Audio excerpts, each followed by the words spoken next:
Bonsoir, madame, bonsoir, monsieur, chers téléspectateurs de Communion Télévision. Tout le plaisir est pour nous de vous savoir nombreux devant votre petit écran en train de regarder nos émissions. Nous disons comme ça bonsoir à toute la population du côté d'Nkolondom, ceux-là qui découvrent au fil des jours cette chaîne de télévision. Mesdames, messieurs, Décryptons commence. Décryptons, c'est votre plateforme d'enseignement. Décryptons vous édifie davantage après avoir écouté, regardé le message. Décryptons vous permet également de poser vos questions.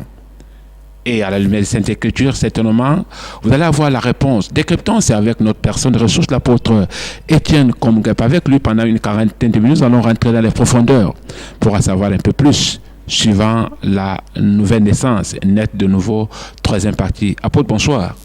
Bonsoir Simon, bonsoir chers téléspectateurs, que la grâce soit bonne sur vous. C'est un plaisir de vous savoir nombreux à nous écouter. Ce n'est pas nous que vous écoutez, c'est le Seigneur, c'est le Saint-Esprit. Autant que nous avons la foi, soyez bénis, alors restez bénis. Nous croyons que le Seigneur va vous bénir. Voilà, apôtre, nous sommes là ce soir parce que nous allons parler de la troisième partie, de naître de nouveau, troisième partie. Alors, est-ce qu'après la troisième partie, vous, en tant qu'enseignant de la parole, avez une certaine certitude que ce que vous véhiculez comme message est d'abord très bien accueilli? Oui, je crois que naître de nouveau est un message qui est bien accueilli. Oui. Parce que, bon, vu les réactions, parce que je crois que ça interpelle beaucoup de gens, parce que beaucoup ne savaient pas qu'ils n'étaient pas nés de nouveau. Oui. Voilà, il y a des gens qui viennent et côtoient, et puis, bon, alors, c'est un peu superficiel quelquefois, pour ceux-là qui ne sont pas nés de nouveau.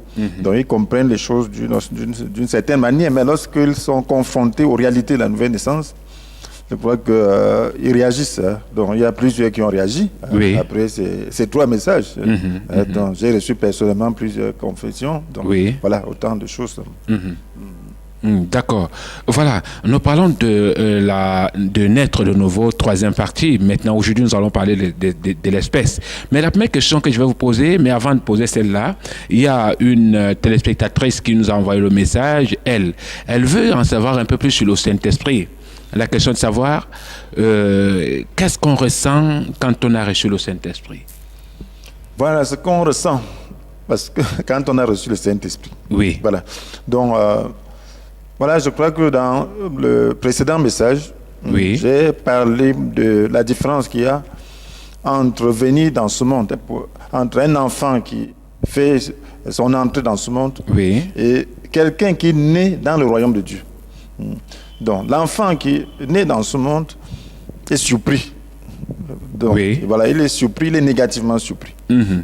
Parce qu'il découvre un monde où la température a changé, où les choses, bref, sont difficiles. Oui. Peut-être il entend des bruits beaucoup plus grands qu'il n'entendait dans le ventre. Oui. Donc, plus forts, ainsi de suite. Donc, il a beaucoup de besoins. Donc, par contre, celui qui naît dans le royaume de Dieu est plutôt surpris. Donc, par la paix qu'il reçoit. C'est mon expérience personnelle. Donc, j'ai été surpris. Oui. Parce que lorsque le jour où j'ai parlé au Seigneur, lui disant vraiment, je veux devenir ton enfant, j'ai été surpris d'avoir une certaine paix, donc de ne plus me préoccuper de moi-même. Bref, j'ai oublié tous mes problèmes. Donc, j'ai expérimenté une paix. C'est d'abord ça la caractéristique. Parce que le Saint-Esprit, c'est lui qui manifeste le royaume de Dieu. Donc, la Bible nous dit dans Romains chapitre 14, verset 17, que le règne de Dieu ne consiste pas à réglementer le manger, le boire, mais par l'Esprit, à nous rendre justes, à nous donner la paix et la joie. Donc, il y a cette paix, il y a cette joie. Et vous allez voir que c'est ce qui a caractérisé la plupart des gens qui sont nés de nouveau dans la Bible, les expériences. Nous voyons le Nil éthiopien, qui après avoir été baptisé, il s'en va avec joie. Nous voyons le Corneille, qui est heureux avec sa famille. Nous voyons le geôlier, la nuit. Donc, et après avoir été baptisé, il a reçu le Seigneur et toute sa maison s'est réjouie. Donc, il y a cette joie. Donc, c'est ça qui caractérise donc, la présence du Saint-Esprit. Donc, c'est une joie que rien ici-bas ne peut donner. Ce n'est pas une joie émotionnelle. Donc, et c'est une joie qu'on ne peut pas expliquer. Voilà, c'est indicible. C'est indicible. Donc, il y a quelque chose qui se passe au fond de toi. donc une conviction. Donc, une grande conviction. Voilà pourquoi les chrétiens sont prêts à mourir donc pour le Christ. Donc, parce qu'il y a une conviction profonde. D'accord. Voilà, chère téléspectatrice, certainement la réponse, tu es là à partir de ce moment. Mais de toute façon, si la réponse n'a pas pu satisfaire tes attentes, les contacts sont là au bas de votre petit écran. Le 699 66 28 32, 675 41, 75 41. Envoyez votre SMS, sûrement la réponse sera donnée. Maintenant, apôtre, quelle est l'importance de l'espèce dans la nouvelle naissance? Voilà, donc quand nous parlons de la notion d'espèce, c'est important, parce que Jésus lui-même a utilisé ce mot, Jean-Baptiste a utilisé ce mot, et il s'adressait à des gens dont le comportement n'était pas encore celui que Dieu attendait d'eux. Donc, il voulait les interpeller pour qu'ils puissent changer. Parce que Dieu seul peut changer d'espèce. Lorsqu'on parle d'espèce, alors tout le monde voit que cela relève du miracle de pouvoir changer son espèce. Donc, voilà. Donc, pour devenir, si tu es un homme, bon, tu ne peux pas devenir un animal, sinon ça relève du miracle ou de la sorcellerie. Donc, ainsi de suite. Donc, voilà, lorsqu'on parle d'espèce, donc, on confronte l'homme à une réalité, donc, pour qu'il puisse aspirer à Dieu, pour qu'il puisse savoir que là où il est, il ne peut pas avoir de changement en dehors de Dieu. Parce que l'homme pense qu'il est capable de faire quelque chose. Bon, lorsque quelqu'un lit la parole de Dieu sans recevoir la révélation du changement, de la nouvelle naissance, alors il va essayer de faire des œuvres. Parce qu'il y a tout un ensemble de règles, de lois, donc, voilà, auxquelles il va se confronter. Il va essayer d'aller vers ce côté. Bref, il va essayer de faire ce que Dieu veut. Mais il va se rendre compte que c'est impossible. Il va se rendre compte que c'est impossible. Bon, vous pensez qu'il est même possible? Est-ce que c'est d'une manière volontaire, Dieu peut changer l'espèce? Bien sûr, il peut changer l'espèce. Je disais dans le premier message que vous ne pouvez pas demander à un chien de voler, même s'il est entraîné. Donc, voilà, demander à un oiseau de voler, ce n'est pas un problème. Donc, il va voler. Donc, voilà, l'espèce est importante. Un fils de Dieu est différent d'un fils du diable. Donc, c'est très important. Dieu et le diable s'opposent. Le diable, Satan, c'est l'ennemi. Le diable, c'est le calomniateur. Veut dire son nom, diable. Donc, alors, ce qui est du diable est le contraire de ce qui est de Dieu. Jésus l'a déclaré dans Jean chapitre 10, verset 10. Il dit bien que le voleur ne vient que pour voler, pour tuer, détruire. Moi, je suis venu afin que mes brebis aient la vie et une vie abondante. Donc, voilà une opposition dans le but. Donc, le diable vole, c'est-à-dire il trompe. Alors, il tue. Ça ne lui sert même à rien, parce qu'en réalité, il vole, il tue et détruit. Mais Jésus vient pour que nous ayons la vie, et une vie abondante. Donc, nous savons ce que c'est que la vie, tout le monde sait que c'est la façon on dit qu'on est vivant. Ça veut dire que tout marche. Donc, Jésus est venu pour que tout marche. Pour qu'on ait la paix, pour qu'on ait la quiétude, pour qu'on ait la paix même sociale, pour qu'on soit vraiment en harmonie les uns avec les autres. Voilà pourquoi il vient avec l'amour. Il est l'expression de l'amour de Dieu.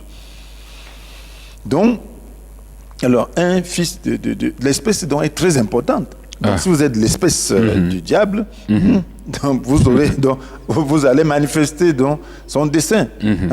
Vous savez que Jésus dit que vous avez pour père le diable et vous voulez accomplir ses désirs. En étant l'espèce du diable, on peut également changer en devenant l'espèce de Dieu, n'est-ce pas? C'est effectivement pour cette raison qu'on interpelle les gens. On veut qu'ils prennent conscience de leur espèce. Parce que la nouvelle naissance ne se fait pas sans un désir vraiment ardent. Vous ne pouvez pas être sauvé si vous ne le désirez pas vraiment. Voilà pourquoi la Bible dit que Dieu a tant aimé le monde, qu'il a donné son Fils, son unique, afin que tous ceux qui placent leur confiance en lui échappent à la perdition. et qu'ils aient la vie éternelle. Donc, placer sa confiance. Vous savez ce qu'on appelle placer sa confiance. Placer la confiance, ça demande quand même beaucoup de choses. Oui. Pour placer sa confiance en quelque chose, il faut vraiment donner son tout. Donc, il faut vraiment prendre beaucoup de risques. D'accord. Donc, vous ne pouvez pas être sauvé sans faire un effort, vraiment, sans désirer, sans manifester ce désir, sans être prêt au sacrifice. D'accord. D'accord. Voilà. Parlant de Matthieu chapitre 12, est-ce que Jésus était surpris de la réaction des hommes? Bien sûr, Jésus a été toujours surpris. Il a été vraiment très surpris de l'espèce humaine sans Christ. Oui. Donc, de l'espèce qui suit le diable. Voilà Jésus qui vient pour sauver les gens. Alors, lorsqu'il a utilisé le mot espèce de vipère, oui. Donc c'était dans un contexte où alors, il faisait des miracles. Il chassait les démons, guérissait les malades, il prêchait l'évangile. Il disait que voilà, le royaume de Dieu est déjà là. Je l'ai apporté. Oui. Mais au lieu que ses concitoyens soient étonnés, et puis puisse comprendre que jamais personne n'a fait ce genre de miracle et que commence à s'intéresser au royaume, oui. On trouve un alibi. On dit, il chasse les démons, c'est pas Belzébul, le prince des démons. Donc il est possédé. Oui. Donc l'écoutez pas, vous écoutez un démoniaque.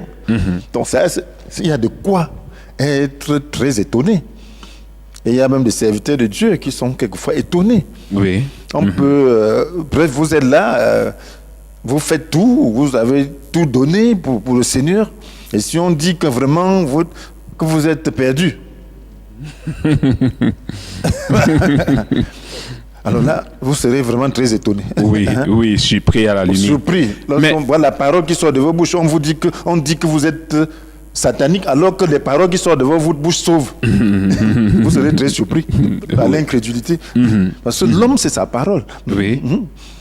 Oui. Bon, donc voilà pourquoi si on dit que tel est comme ça, ou ceci, ça ne m'intéresse pas. Ce qui m'intéresse, qu'est-ce qui sort de sa bouche? Parce que c'est la bouche qui révèle le cœur. D'accord. C'est tout en tout temps. D'accord. Nous allons arriver là tout à l'heure, mais le temps pour moi de savoir si dans l'état actuel, Dieu peut manifester sa puissance. Dans l'état actuel. Oui. Sa puissance n'a jamais changé. C'est même le moment de la manifestation plus grande de sa puissance. Oui. Parce que Jésus est venu, alors il a démontré qui est Dieu. Donc, dans son ministère terrestre, en tant qu'homme, il a démontré ce que le Père est. Oui. Donc maintenant, lorsqu'il meurt, il dit que ceux qui croiront en lui feront des œuvres plus grandes que ce qu'il a fait. Oui. Mais imaginez-vous. Donc depuis qu'il est mort, on s'attend à de plus grandes œuvres. Donc sa puissance doit être beaucoup plus grande aujourd'hui. Oui. D'autant plus qu'il dit que là où le péché a abondé, la grâce a surabondé. Et nous savons qu'il promet dans Matthieu 24 donc que le mal ne cessera de croître.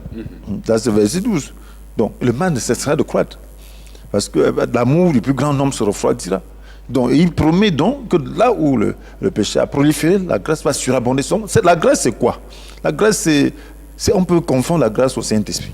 Le Saint-Esprit manifeste la puissance de Dieu. Oui. Donc, cela veut dire simplement donc qu'en ces jours, alors la puissance de Dieu sera beaucoup plus grande pour confronter le péché, et pour s'opposer au péché, et pour délivrer des gens qui sont vraiment plus enfoncés que jamais.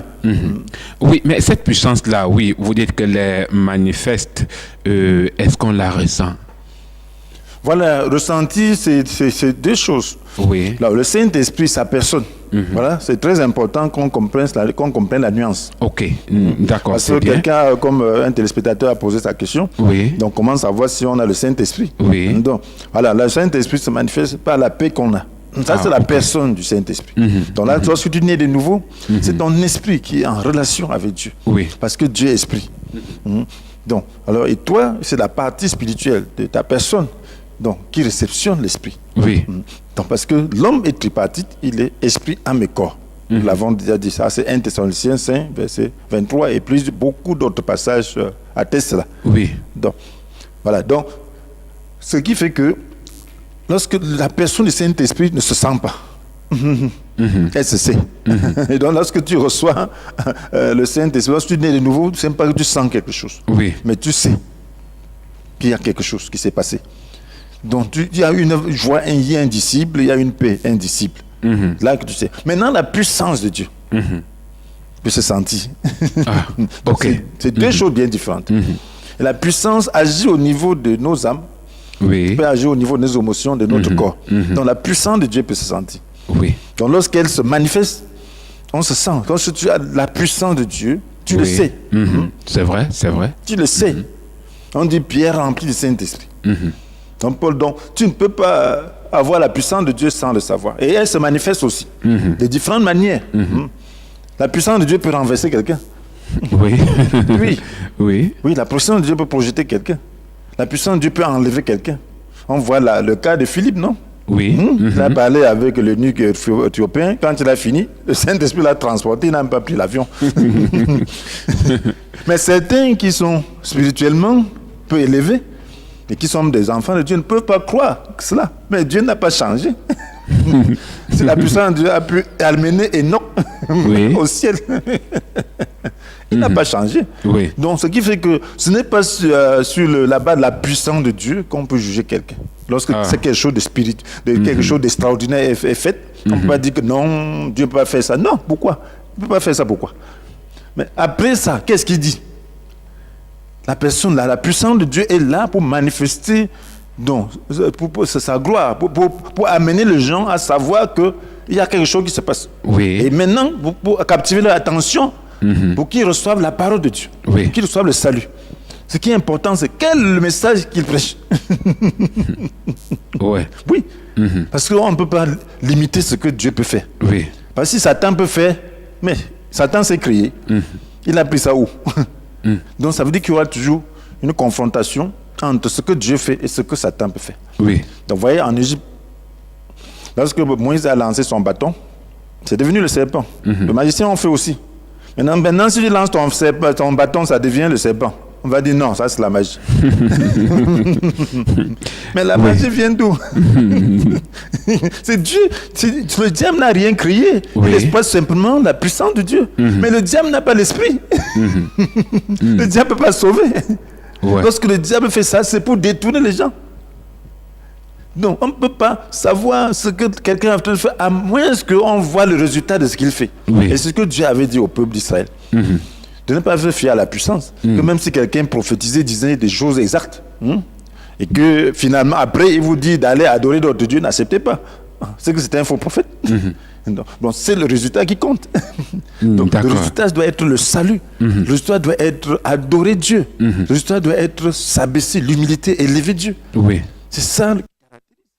Ce n'est pas à travers ce que quelqu'un fait. Donc, la puissance, on peut faire même sans avoir le Saint-Esprit. La personne, on peut manifester sans avoir la personne du Saint-Esprit. D'accord. Et faire même de plus grandes choses que certains qui ont la personne du Saint-Esprit. Ok. Bon, vous avez parlé tout à l'heure du serpent, mais pas n'importe quel serpent, mais de la vipère. Mais pourquoi ne pas prendre notre serpent? Parce qu'on sait que la vipère, je ne sais pas trop bien. Voilà, ouais. La vipère, vous savez, la vipère pique facilement. Hein. Bref, lorsque la vipère pique, pas facilement. Donc, lorsque la vipère pique, son venin est très mortel. Son venin agit très vite. Donc, il y a des serpents qui ne sont pas venimeux. Voilà, lorsqu'il parlait de la vipère, donc c'était l'espèce qu'on pouvait facilement connaître. Tout le monde sait que la vipère est venimeuse. Si on parle d'un autre serpent, bon, il peut ne pas être venimeux, la couleuvre par exemple et tout. Donc Jésus voulait donc prendre un exemple qui doit caractériser ce qu'il veut dire. Qui caractérise le diable. Oui, et qui caractérise une certaine méchanceté. Voilà, qui caractérise une certaine méchanceté, une certaine capacité. Capacité à réagir brutalement. Et à tuer. Et de la ruse. Voilà, donc le serpent, donc, pour avoir sa proie, doit être rusé. Donc c'est un peu ça. D'accord. Mais maintenant, est-ce que l'homme naturel est à l'image du serpent, en parenthèse la vipère? Voilà, je peux dire, c'est à différents degrés. Mais le mal, c'est le mal. Tant qu'on n'est pas en Christ, alors on n'a pas l'assurance du salut. La Bible dit que nous tous sommes péchés et sont privés de la glorieuse présence de Dieu. C'est ce que nous dit Romains 3, verset 23. Tous sont péchés. Sans exception. Pas d'exception. Donc, ce sont ceux qui se tournent vers Dieu, donc, qui sont acceptés. Donc, qui reçoivent le Christ et naissent de nouveau. Donc, toutes les personnes qui n'ont pas encore accepté la nouvelle naissance, donc, à la nature du serpent. Donc, on était un fils du diable. Oui. Donc, quand Jésus qualifiait les Juifs de fils du diable, ce n'était pas pour les insulter, c'était la réalité. Oui. Pourtant, ils sont les enfants d'Abraham. Il a dit que si vous êtes les enfants d'Abraham, montrez les œuvres d'Abraham. Et Abraham a été a reçu le Christ par la foi. Il a anticipé. Oui. Donc c'était un homme de foi. Donc, vous voyez, avant la venue de Christ, tous ceux qui ont été justes, c'était sur la base de leur foi, par anticipation. Oui, ils ont cru à l'avenir, ils ont cru en Dieu. Oui. C'était leur foi. Donc, et leur foi les a justifiés, leur foi leur a donné des capacités de mener une vie pieuse. Oui. Donc, il dit donc aux Juifs qui se contentent de dire qu'ils sont des enfants d'Abraham, descendants d'Abraham, de faire les œuvres d'Abraham, de croire en Abraham, d'aimer les serviteurs de Dieu, d'aimer la descendance, la vraie descendance qui était Christ. Oui. Donc de faire confiance au Seigneur et de poser de bons actes. D'accord. Ok. Maintenant, prenons cet extrait dans le livre de Jean chapitre 8. Jésus dit, vous avez pour père le diable. Est-ce que cela n'était pas trop dur pour les hommes? Parce qu'en réalité, vous disiez tantôt que le diable n'a jamais créé une personne. Alors, voilà, c'était pas sévère? C'est vrai, c'était brutal, bien sûr. C'est brutal. Oui. Mais vous savez, quand on veut sauver quelqu'un, on ne le saisit pas doucement. Si quelqu'un tombe dans l'eau, tu vas aller chercher à le prendre doucement. Ce temps-là, il est déjà parti. Oui. Il faut l'attraper.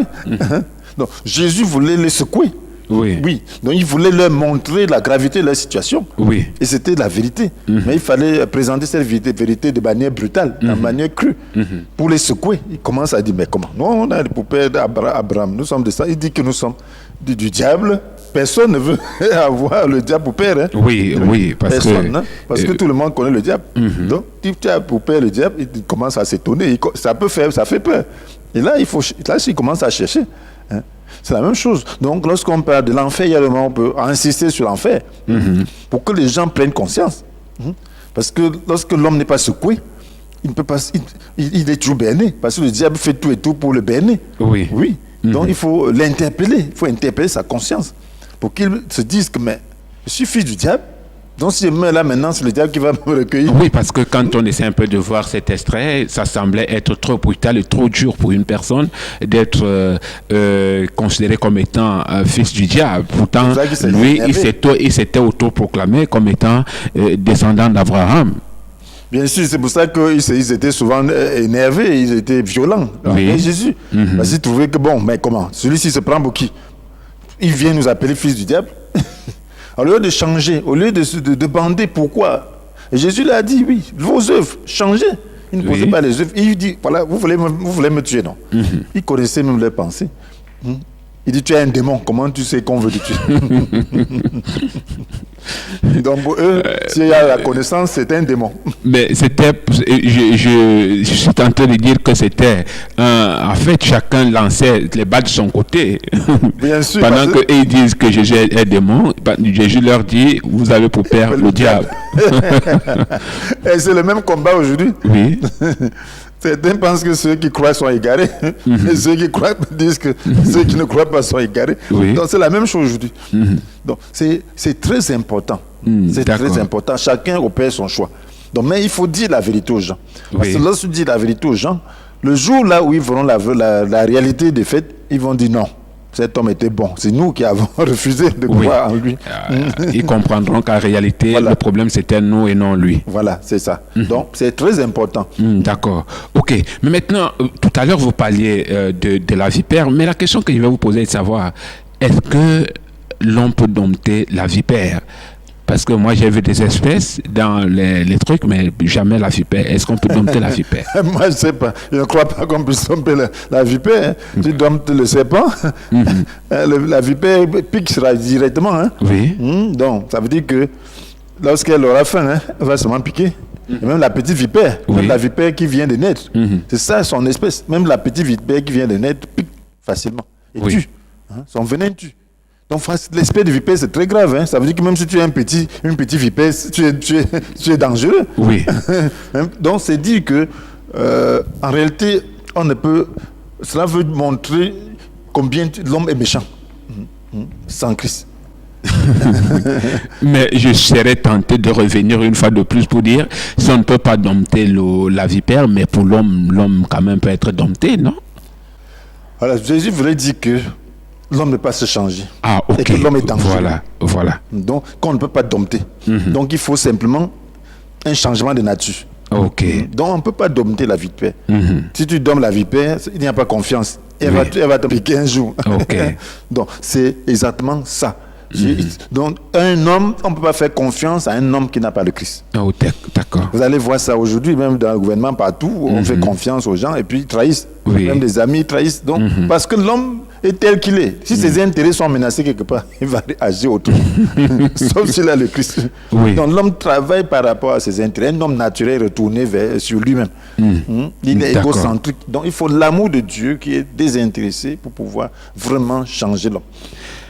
Mesdames, Messieurs, chers téléspectateurs, si vous venez de vous connecter à l'instant, vous êtes bel et bien sur Communion Télévision, l'émission que vous regardez, Décryptons votre plateforme d'édification. Décryptons vous permet comme ça de connaître en profondeur la Bible et les Saintes Écritures également. Décryptons avec ceci des particuliers. Regardez le message qui est diffusé au travers de notre chaîne de télévision. Revenez avec une question, posez-la certainement à la lumière des Saintes Écritures. Notre personne ressource, l'apôtre, va vous donner une réponse. Sur ce, nous allons prendre une petite ponctuation musicale. On se retrouve derrière.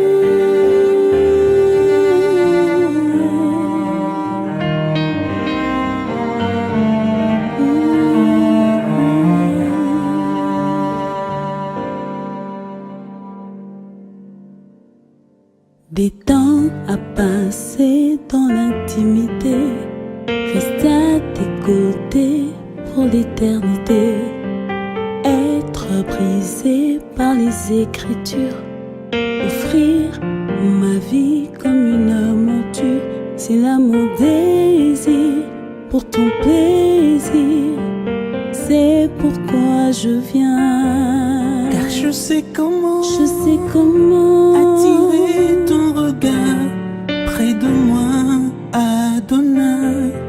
Je sais comment trouver du temps pour toi, même au milieu de la pagaille. Car j'ai mis de côté tous mes maux pour m'offrir moi-même mon sacrifice. Tout à toi, je me donne tout à toi. Je me donne en parfum, Seigneur. Je me donne en parfum pour toi. Je me donne en parfum, Seigneur. Je me donne en parfum pour toi. Un parfum qui chante, un parfum qui danse, un parfum mélodie.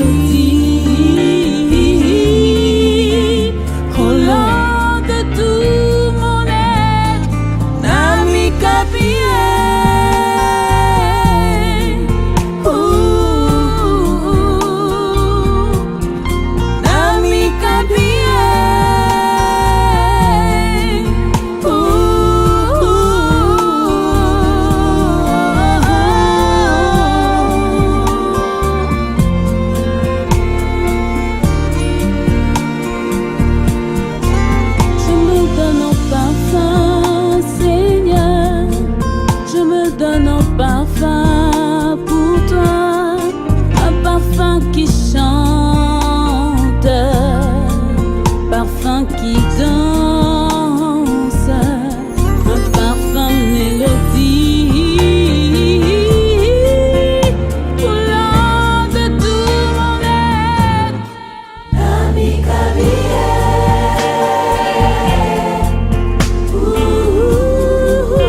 T'appartenir, mon Dieu, est une joie sans limite.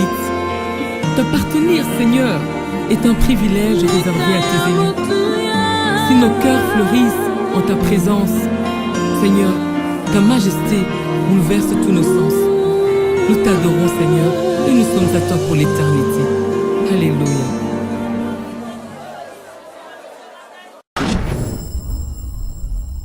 Retour dans ce studio après cette belle ponctuation musicale à nous servir par la technique. Mesdames, Messieurs, chers téléspectateurs, vous êtes bel et bien en direct de Communion Télévision, l'émission Décryptons. Apôtre, parlant du choix, est-il facile pour un homme de faire lui-même son choix? Voilà, ce n'est pas très facile de faire son choix. Oui. Parce que l'homme ne se connaît pas. Et l'homme ne connaît pas la vérité. Donc l'homme est influencé par ce qu'il voit. Oui. Mais la responsabilité incombe à l'homme de pouvoir faire son choix, de toutes les façons. Parce que pour faire le choix, il faut vraiment voir clair. Mais l'homme ne voit pas souvent clair. Oui. Il y a beaucoup de gens qui périssent parce qu'ils ne voient pas clair. La Bible dit, mon peuple périt faute de connaissance. Oui. Donc il faut avoir une certaine connaissance. Vous voyez comment même le monde a évolué. Avant qu'on ne connaisse les virus et tout, les gens mouraient et puis se faisaient contaminer et mouraient davantage avant qu'on découvre que non, il y a un problème. Donc la connaissance est importante. Donc un homme qui ne cherche pas à connaître ne pourra pas faire un choix et opérer un choix vraiment responsable. Voilà pourquoi lorsqu'on prêche l'évangile, celui qui est sage examine lui-même. Ouvre la Bible, essaye de prier pour pouvoir vraiment comprendre si c'est vrai. Sinon, il ne pourra pas vraiment opérer un choix digne de ce nom. Un choix qui puisse vraiment être bon. Oui.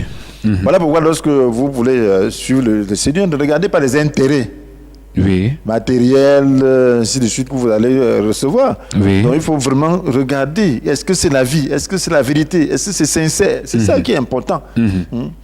Alors si vous regardez autre chose, vous allez vous tromper. Parce que même le diable montre ces choses-là. Donc, mais ce qui est important, c'est la vie. Est-ce que ça transforme vraiment? D'accord. Est-ce que c'est le chemin désintéressé? Est-ce qu'on cherche à envoûter les gens? Est-ce qu'on cherche à s'accaparer les gens? Est-ce qu'on cherche à les tromper? C'est ça qui est le truc qui est le plus important. Oui, ok. Mais pouvons-nous parler du cœur? Le cœur de l'homme, bien sûr. Oui, bon, le Seigneur parle, la Bible concerne le cœur. Parce que l'homme, c'est son cœur. Oui. Parce que toute cette carapace qui est visible là, c'est même pas ça qui fait l'homme. Oui. Est-ce qu'il est donc possible de connaître son propre cœur? La Bible dit que personne ne connaît le cœur. Même Dieu dit qu'il sonde le cœur avant de le connaître. Oui. Dans Jérémie 17, il dit que le cœur de l'homme est incurable. Il est tortueux. Oui. Incurable. Qui peut le connaître? Il dit qui peut le connaître? Lui sonde avant de le connaître. Donc, si on peut sonder avant de le connaître, si Dieu doit sonder avant de le connaître, combien de fois nous? C'est-à-dire que Dieu lui-même ne connaît pas le cœur de l'homme? Non, il ne le connaît pas, il doit sonder, il doit éprouver pour savoir ce qui est dedans. Ok. Donc, raison pour laquelle ça surprise, parce que, vu la réaction de l'homme, il peut être surpris. Bien sûr, il est surpris. Jésus était surpris. Parce qu'il s'attendait que l'homme réagisse d'une certaine manière. Oui. Hein? Mais comme il connaît, parce que Dieu, il a la préscience aussi, mais il est étonné parce que l'homme réagisse plutôt comme ça. Oui. Hein? Donc, même l'homme ne se connaît pas. Si tu dis que tu te connais, tu te trompes, tu te connais seulement jusqu'à un certain niveau. Il suffit d'être dans un certain contexte pour connaître d'autres réalités de toi-même. Voilà quelqu'un qui a aujourd'hui, tu n'as rien, n'est-ce pas? Oui. Voilà quelqu'un qui n'a rien. Il n'a jamais eu 100 000. On lui donne 1 million. C'est là que tu dois te connaître. Commence pas à condamner les riches. Ils sont comme ça, comme ça. Oui. Quand tu vas toucher 1 million, de moins de 100 000 à 1 million, tu ne seras plus la même personne. Hein? Maintenant, si tu te retrouves à 10 millions, là, c'est grave. Tu ne vas pas te connaître. Tu es en train peut-être de dire que les autres sont dans le luxe. Mais toi, tu seras même peut-être 2 fois plus quand tu as l'argent. Oui. Donc, l'homme ne se connaît pas. Donc. Mais que faire donc? Puisque la question demeure, que faire donc pour connaître son propre cœur? Est-ce qu'il y a la possibilité pour les téléspectateurs? Je suis sûr que plusieurs se posent la question de savoir comment moi je peux faire pour connaître mon cœur. Voilà, pour connaître son cœur, le Seigneur a parlé très clairement. Oui. Il a dit que à travers tes paroles, tu peux connaître. Parce que les paroles que l'homme prononce reflètent ce qui est dans le cœur. Oui. Il dit que l'homme parle à partir de ce qui remplit son cœur. Donc, lorsque les choses abondent dans ton cœur, la parole sort pour libérer cela. Donc, et à partir de là, tu peux donc connaître donc, la nature de ton cœur. Qu'est-ce qui remplit ton cœur? Tu parles souvent de quoi? Si tu es en train de parler beaucoup de gens, des gens négativement, ça veut dire que tu es jaloux. Tu as un cœur jaloux. Oui, tu es jaloux des gens. Donc, tu dois te connaître à partir de tes paroles. Le Seigneur dit, comment pouvez-vous tenir de bons propos alors que vous êtes mauvais? Ce qu'il disait aux Juifs. Oui. Donc, il a dit, vous avez pour père le diable. Oui. Et donc, vous êtes des espèces de vipères. Donc, la vipère ne peut avoir que des actes de destruction. De destruction. Donc, si tu es une vipère, si tu dois seulement piquer et injecter le venin. Ok. Donc, si tu es mauvais dans ton cœur, alors ce que tu diras sera mauvais. Il y a des gens qui n'ont que des malédictions dans leur bouche. Hein. Vous allez être surpris. Les gens passent. Voilà, tu vas aller voir quelqu'un qui est là. Et on voit seulement quelqu'un passer, il commence à maudire cette personne. Oui. En fait, ça c'est déjà vu et entendu. Oui. Voilà. Donc, ça me semble la connaître. Donc, il voit des gens en train de se disputer. Il ne sait même pas de quoi il est question. Il commence à maudire quelqu'un. Il ne comprend rien. Oui. Donc c'est ça la malédiction. C'est ça la nature de l'homme. Ok. Maintenant donc, s'il n'y a que Dieu qui peut permettre que tu puisses connaître ton cœur, parlant donc de l'espèce, est-ce qu'il est facile pour l'homme de connaître son espèce? Peut-être oui, non? Bien sûr, s'il se confronte à la vérité. Oui. Parce que chacun se dit que bon, moi je n'ai pas tué, je ne vais même pas faire ceci. Même le tueur dit que je n'ai pas tué. Parce qu'il dit qu'il évoque des raisons pour tuer. Oui. Donc il n'a pas tué. C'est lui qui a cherché. Et surtout que plusieurs plaident non coupables. Voilà, non coupable. Donc il faut se confronter à la lumière de Dieu. Oui. S'il n'y a pas la lumière de Dieu, l'homme se dissimule. Tu sais que ce qui caractérise encore le diable, c'est quoi? C'est le mensonge. Dès qu'il est le père du mensonge, qui ment dès le début, dès le commencement. Donc un homme qui a de l'espèce de vipère ment sur lui-même. Donc il se ment à lui-même. Il se ment. Vous voyez des gens qui viennent à Dieu et qui mentent Dieu dans leur prière. Ils mentent. Même en pleine assemblée, ils se lèvent, ils mentent. Et au Saint-Esprit, et aux hommes qui sont là, et à Dieu. Donc, vous voyez, c'est ça l'homme. Ok. Maintenant, apparemment, le véritable problème, c'est le langage. Pourquoi? Voilà, parce que le langage est très important. On dit c'est un feu. Oui. Tout ce qui se passe là, c'est la langue. Hein? Oui. Si on ne trahit pas quelqu'un qui vient à telle heure, il sort à telle heure, on ne saura pas comment la voir. Si on n'ouvre pas la bouche pour dire qu'il habite là-bas, on ne peut pas savoir. Si on n'ouvre pas la bouche, c'est comme Judas. Si Judas ne disait pas comment faire pour attraper Jésus, on ne l'aurait pas facilement attrapé. Oui. Donc par lui, il a été attrapé. Parce qu'il était dans le cercle de Jésus, dans le cercle intime des 12 disciples. Donc, et même les guerres que vous voyez là, ça commence par la bouche. Tu as pensé un petit pays comme ça, tu me menaces? Je vais t'écraser. Oui. Il dit, je vais te montrer que je suis un piment. Donc, si rien n'est dit, il y a des choses qui ne se passeront pas. Oui. Donc, C'est un peu une seule parole, là, on dit que un petit feu peut embraser toute une forêt. C'est ce que Jacques dit dans Jean 3. Oui, mais donc, on dit que la parole est un feu. Oui, mais vous savez qu'il y a des personnes qui ne retiennent pas leur langue. Ils ne savent pas comment ça se passe, mais ils ne retiennent pas leur langue. Ils sont toujours en train de faire ci, de parler de ça, et ainsi de suite. Mais ces gens-là, que faire pour eux? Parce qu'en réalité, il y a même d'autres qui prennent des résolutions, mais ne parviennent pas à respecter simplement parce que ça coule. Voilà, il faut savoir que la nature là, est en train de faire ça au travail. Oui. Il faut changer de nature. Donc il faut savoir que la langue là, tu as beau dire n'importe quoi, mais la langue là reflète ton cœur. Donc ça veut dire qu'il y a un problème au niveau du cœur. Oui. Donc tu dis quoi? Est-ce que tu es là pour exhorter? Est-ce que tu es en train pour libérer la vie? Oui. Parce que la Bible nous dit de libérer la vie avec nos langues. La Bible nous dit de ne pas laisser une parole blessante franchir nos lèvres. Oui. Donc une telle personne doit prendre conscience de ce que ces paroles peuvent faire. Il y a des paroles qui détruisent l'amitié. Il y a des paroles qui détruisent les gens, qui détruisent, qui séparent les gens, les familles. Même les divisions que vous voyez là, c'est les langues, c'est les paroles. Oui. Donc, vous voyez même les soulèvements que nous pouvons voir, c'est des paroles. C'est des paroles. Si les gens ne parlent pas pour dire que soulevez-vous, qui va se lever? C'est des paroles. Et ensuite, maintenant, il y a des morts.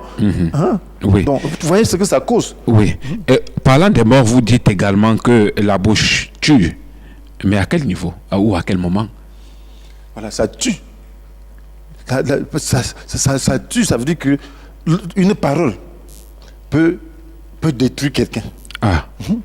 Une calomnie peut détruire quelqu'un. Vous avez vu beaucoup de mensonges sur des gens. On dit, voilà, il a fait ceci, voilà quelqu'un, il est frustré, il va dire autre chose. Il a demandé peut-être un bienfait, vous n'étiez pas disposé. Il va dire, l'homme là, c'était un sorcier.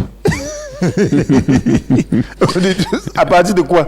Il ne peut pas, c'est sans fondement. Oui. Donc, si tu lui poses des questions, il ne pourra pas définir. Il dit qu'il est méchant. Je vais demander machin. Mais sur cette base que tu dis qu'il est sorcier.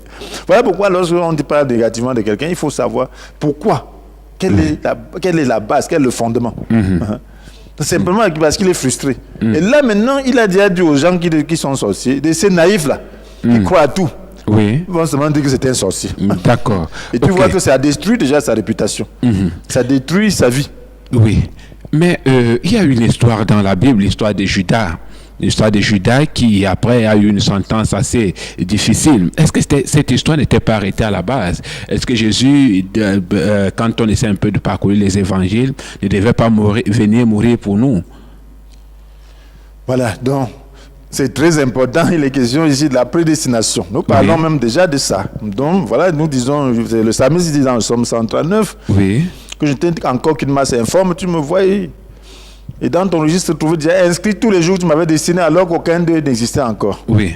Et la Bible dit, par notre union avec le Christ, Jésus, Dieu nous a créés pour une vie riche d'œuvres bonnes qu'il a préparées à l'avance afin que nous accomplissions. Pour une vie riche d'œuvres bonnes.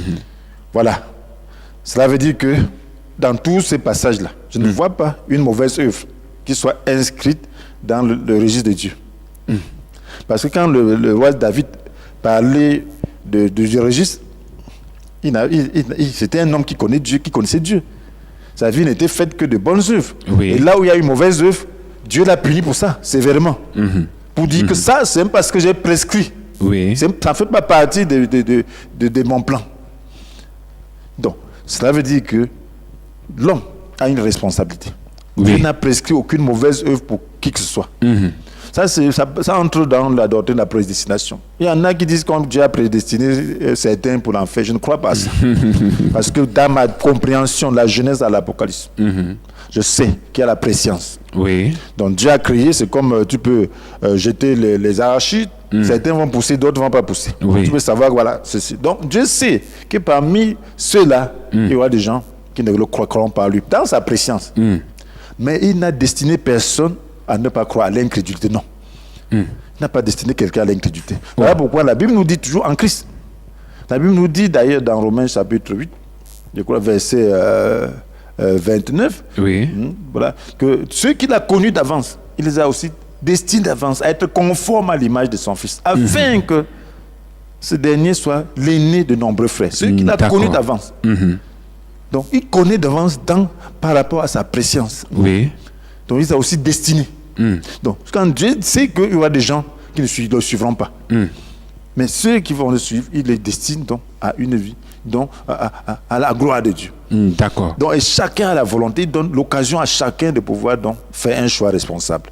Voilà donc, ce qui est très important que nous devons comprendre. Voilà. Maintenant, la préoccupation demeure. S'il est peut-être possible de changer de langage. Est-ce qu'il est possible, apôtre? Parce qu'en réalité, il y a des personnes qui veulent changer de langage. Est-ce qu'il est donc possible? Oui, il est bien possible de changer de langage. Il faut changer le cœur. Et si on est déjà né de nouveau, alors il faut savoir que je veux faire une nuance ici, pour ceux qui sont déjà des chrétiens nés de nouveau. Oui. Il faut savoir que nous sommes tripartites. Donc nous avons un esprit, nous avons une âme, nous avons un corps. Oui. Donc tu as l'esprit de Dieu si tu es né de nouveau, mais tu peux embrigader l'esprit de Dieu pour qu'il ne s'exprime pas, pour qu'il ne se libère pas dans ton âme. Oui. Donc toi qui es enfant de Dieu, tu dois te discipliner, tu dois céder ton âme, tu dois porter ta croix pour que la mort de Christ agisse dans ton âme. Ok. C'est ce qu'on appelle la chair. Sinon, tu vas parler quelquefois comme un païen.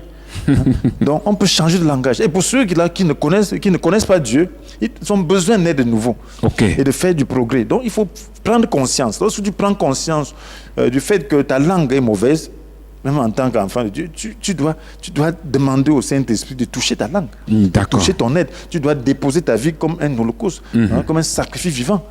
Et demander maintenant au Saint-Esprit d'agir sur cette partie de ton être qui se manifeste ainsi. Oui. Donc là, il y aura un changement. Il y aura un changement. Maintenant, nous allons sortir dans les toutes prochaines secondes parce que le temps qui nous est imparti est arrivé à son terme. Apôtre, maintenant, je veux changer de langage. Je vais utiliser le langage du royaume. Que faire? Voilà, il faut simplement méditer la parole de Dieu et se décider à ne parler que la parole de Dieu dans une situation donnée. Donc, lorsque vous voyez le mal, vous voyez quelqu'un qui fait le mal, qu'est-ce que la parole de Dieu dit? La Bible nous dit que l'amour couvre toutes les fautes. Il dit voilà, il a fait une faute, mais je refuse de voir. L'amour couvre. Je l'aime, je prie pour lui. Alors, et là, vous allez voir que vous allez changer. Dans une situation difficile, alors regardez ce que la parole de Dieu dit. Au lieu de vous plaindre, qu'est-ce que la parole de Dieu? Il y a les promesses pour toutes les situations. Au lieu donc, dans une situation où Dieu a béni quelqu'un, vous n'avez pas béni, il y a des promesses. D'accord. Donc, alors là, il faut participer à la joie de ton frère. C'est ça qui manifeste de l'amour. Et toi-même, Dieu a promis aussi des bonnes choses pour toi. Donc, apprendre à exprimer la parole. La parole n'est pas faite seulement pour meubler la tête et prêcher aux autres. La parole est faite pour vivre. Et donc, elle doit s'exprimer dans toutes les situations. Elle doit être vivante. La parole est faite pour vivre. La parole sauve. Mesdames, Messieurs, chers téléspectateurs de Communion Télévision, c'est sur ces paroles que nous mettons un terme à cette émission. Nous disons merci à l'apôtre Etienne Comgreb qui ce soir nous a apporté quelques éclaircies suite à nos préoccupations. Merci également à la forte équipe de l'autre côté, la technique, SP vous magicine. Restez scotchés, Communion Télévision, les programmes se poursuivent. Et quant à moi, très bientôt sur les ondes. Merci. Bonsoir.